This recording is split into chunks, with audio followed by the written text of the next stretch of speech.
Vamos a continuar entonces ahora con el proceso tipo 3 o el cambio tipo 3, que es cambio de fase a temperatura y presión constantes. En los casos aquí se revisan entonces esos cambios de fase, pues son los que conocemos: es fusión, vaporización, evaporación o sublimación.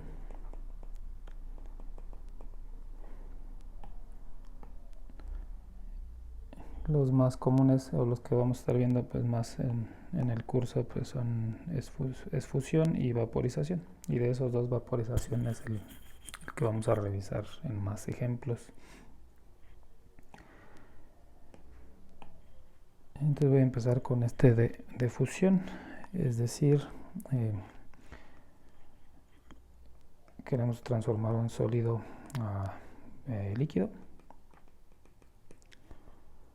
y eso pues de acuerdo a lo que hemos visto, si por ejemplo la especie A es la que estamos analizando, empezamos, es un sólido, va a estar a cierta temperatura y a una atmósfera, y lo que perseguimos pues es hacerlo líquido a esa misma temperatura. Ahorita hablo más de ella, y también que la presión no cambie para respetar esto de acá arriba, que la temperatura y la presión no cambien, sean constantes. Obviamente aquí estamos cambiando, hay un cambio de un estado 1 a estado 2, y que implica que debe haber una entalpía, un cambio de entalpía asociado, un cambio de energía interna asociado.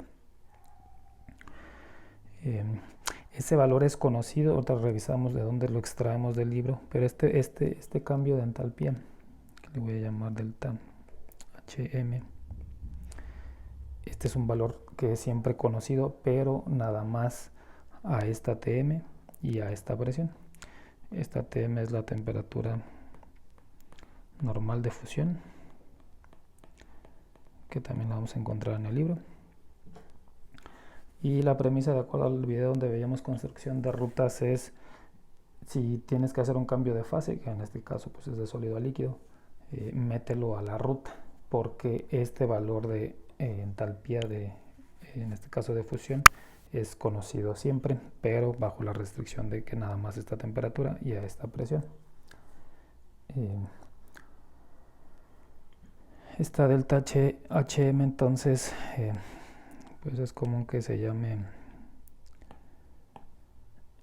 como tal una entalpía específica de fusión, que es lo que es.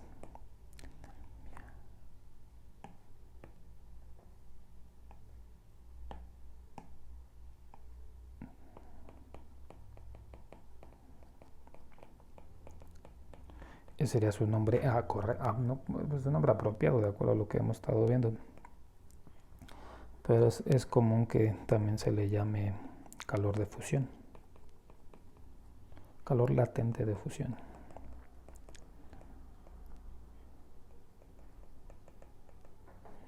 ¿Sí? Pero pues eso es lo mismo. Antes de revisar en qué tabla del libro obtenemos esta información, que para nuestro caso pues son dos cosas las que precisas conocer. El primero pues es extraer esta TM, y luego ya el valor de delta HM. Para el caso de, como estamos hablando de un sólido y un líquido, o un sólido pues que se transforma en un líquido, la otra cuestión es que delta UM, si lo que buscas es la energía interna específica de fusión, pues esencialmente es la misma que la entalpía de fusión.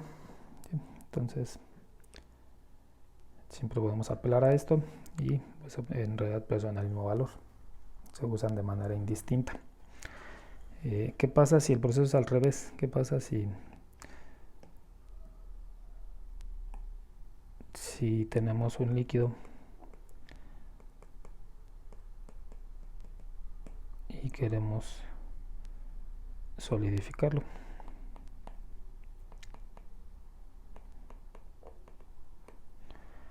Este valor pues también tiene un cierto calor, una entalpía asociada a ese cambio.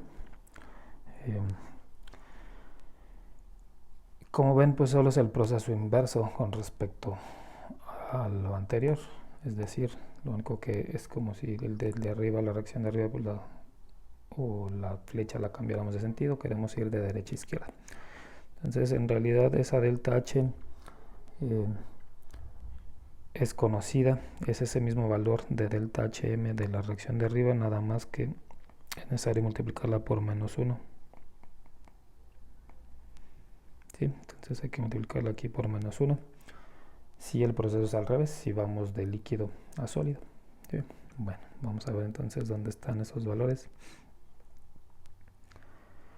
Aquí está la tabla B1 del libro, que ya la hemos utilizado para gravedades específicas, mayormente para eso, y también para temperaturas de ebullición normales.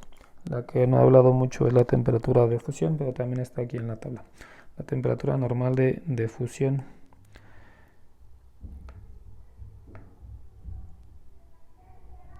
es esta columna de aquí. Entonces, esta es la temperatura normal de fusión. Esa es la TM de la reacción o de la ruta del estado 1 al estado 2 que escribimos. La columna que sigue es entonces el calor latente de fusión, la entalpía de fusión, que es este delta HM, que está fija a esta misma temperatura. TM y esta son las mismas. Y ya están por aquí las unidades de esa entalpía en kilojoules por mol. Por ejemplo, si revisamos la acetona tiene una temperatura de fusión de -95 grados centígrados y el calor latente de fusión a la entalpía de fusión es 5.69 kilojoules por mol, y de esa manera extraemos esta información de la tabla. Si el proceso fuera al revés, como veía en la segunda reacción, tienes un líquido y lo quieres hacer sólido, pues va a seguir siendo este valor de 5.69, pero de signo negativo. Entonces, si el proceso es al revés, tendríamos que tomar menos 5.69 kilojoules por mol. Entonces, ahí es donde está esa información en la tabla B1. ¿Qué pasa si ahora vamos de líquido a vapor? Tengo un líquido y lo quiero hacer vapor. Quiero evaporar, quiero vaporizar. Entonces ahora la reacción sería así, o el proceso. Tenemos un líquido a cierta temperatura, a una atmósfera, y queremos hacerlo vapor. Esta temperatura de aquí es temperatura normal de ebullición, que por ahí sí la usamos en capítulo 6. Cada material pues tiene su propia temperatura normal de ebullición, y lo de normal pues no se les olvide que es porque es a una atmósfera. Entonces hay cierto cambio de entalpía en este proceso. Otra vez, esta la vamos a llamar delta HB, y es nuestra entalpía específica de vaporización.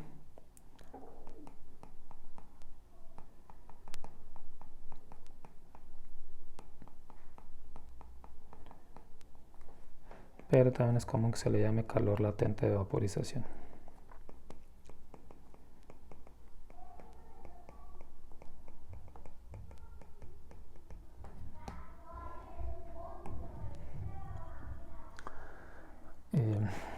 Nuevamente los valores los vamos a obtener de la tabla B1. Este valor para el material en particular, temperatura normal de ebullición, y el delta H, que es el que necesitamos para la construcción de rutas en caso de que haya este cambio de fase.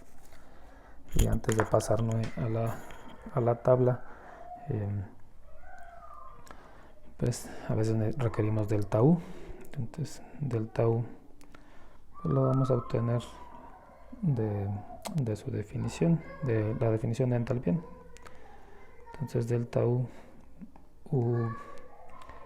subíndice B es aproximadamente igual a delta H B, a este mismo valor de acá, menos delta PB, que es aproximadamente igual a delta HB menos RTB. ¿Sí? Entonces esta ecuación utilizaremos si lo que precisamos es delta un cambio de energía interna específica para el proceso de vaporización. Entonces este valor de aquí pues es este de acá, y solo necesitamos la misma temperatura TB. Entonces ahí están los dos cambios. Vamos a la tabla. Esa temperatura normal de ebullición está por aquí en grados centígrados. También para un ejemplo de la acetona pues es 56 grados centígrados, y el calor latente de vaporización o la entalpía de vaporización pues es la siguiente columna en unidades de kilojoules por mol. Para la acetona pues es 30.2 kilojoules por mol. Otra vez, si el proceso es inverso, si lo que tenemos un vapor y lo queremos hacer líquido, pues la entalpía asociada es este mismo valor de 30.2, pero habríamos que multiplicarlo por menos 1. ¿Sí? Entonces, si el proceso es al revés, si tenemos un vapor y queremos transformarlo a líquido, pues el cambio de aquí es menos delta HB. ¿Sí? Entonces este mismo valor que va aquí, o este mismo valor pues que viene de la tabla B1, solo lo multiplicamos por menos 1, si en caso de que el proceso pues sea al revés. Y en el siguiente video, pues este es muy sencillo, bastará con extraer información de la tabla B1. Y en el siguiente video vamos a revisar el cambio tipo 4. Y como ya dije por ahí en algún otro video, el cambio tipo 5 es todo el capítulo 9.